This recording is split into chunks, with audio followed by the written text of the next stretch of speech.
Morning friends, मैं हूं आप सभी की होस्ट और दोस्त जूही राय। ले आई हूं आप सभी के लिए सीरियल अनुपमा की कहानी, जिसकी इस समय कहानी जो है काफ़ी ज़्यादा ही इंटरेस्टिंग चल रही है।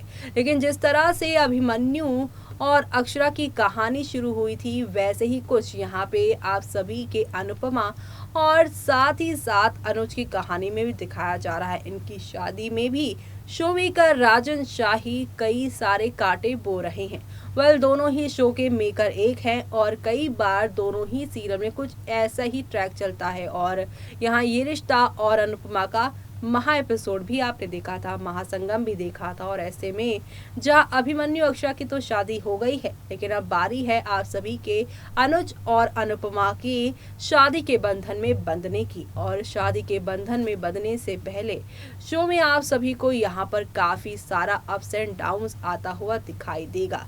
एक तरफ जहाँ पर इस शादी में अनुज और अनुपमा अब अपने घर को जाने वाले हैं, तो वहीं दूसरी तरफ बापूजी का ऑपरेशन होने वाला है। और तीसरी तरफ यहाँ पर अब पहले बार पारितोष कदम उठाने वाले हैं। पारितोष देखेंगे कि उनके बापूजी उनकी यहाँ पर मम्मी और अनुज की शादी करवाने के लिए कितने ज्यादा एक्साइटेड हैं। ऐसे में पूरा परिवार अब वनराज और साथ ही लीला के पास गया है, उन्हें इनवाइट करने, उन्हें बताने कि उनके बिना ये शादी कैसी अधूरी सी रह जाएगी। अब बापूजी की खुशियों के लिए वनराज आ तो जाएंगे, लेकिन इस शादी में रोड़ा डालने की, यानी कि यहाँ पर कांटे और धमाके और टोन कसना नहीं भूलेंगे, जिस वजह से पारितोष काफी हर्ट होगा।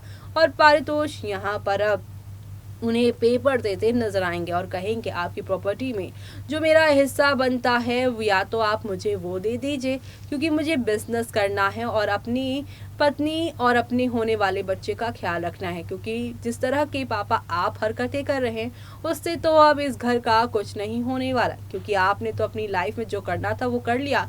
उसके बाद सिर्फ और सिर्फ आपकी नज़रों में माँ ही है, यानी अनुपमा ही है, जिन्हें आप सिर्फ और सिर्फ टारगेट कर रहे हो। लाइफ में कुछ अचीव करने की अब आपकी इच्छा ही नहीं रह गई है। तो ऐसे में अब यहाँ पर पूरा जो टारगेट है इनके ऊपर ही लगाया जा रहा है। तो अब आगे और क्या धमाका होगा और किस तरह से शो की पूरी कहानी बदलेगी, वो सब देखना आप लोग शो के आगे आने वाले एपिसोड में मिस मत करेगा। क्योंकि पारितोष जिस तरह से यहाँ पर वनराज को पेपर देने वाले हैं, वनराज यहाँ पर अब पारितोष की इस सोच को सुनने के बाद क्या अपने कदम जो बहक गए हैं उन्हें संभाल लेंगे, या फिर एक और रौद्र रूप उनका सामने आएगा, ये सब देखना शो के आगे आने वाले एपिसोड में यहाँ पर खास ही नहीं बल्कि सुपर डुपर एक्साइटेड होने वाला है देखना। इसी के साथ मुझे यानी कि जूही को दीजिए इजाजत। Bye bye, take care.